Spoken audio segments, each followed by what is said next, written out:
Eyes across Jamaica. News from every angle. Let's see what is popping in the news.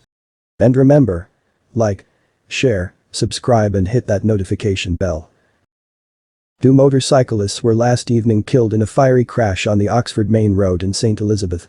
22-year-old Jason Taylor, of Brompton District, and 33-year-old Jason Salmon, of Oxford District were both knocked unconscious on impact.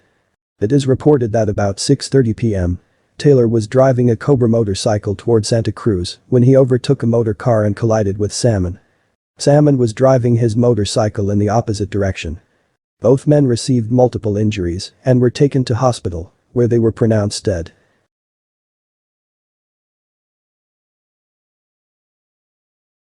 The 29-year-old security guard was killed Monday evening after going to collect his partner draw from the banker. Reports are that Jonas Morgan went to the businesswoman's home in Waterford for money she owed him from a partner plan that they joined when a dispute developed. During the dispute, the woman's boyfriend reportedly used a knife to stab Morgan in the chest, neck, back and left ear. He was taken to hospital, where he was pronounced dead.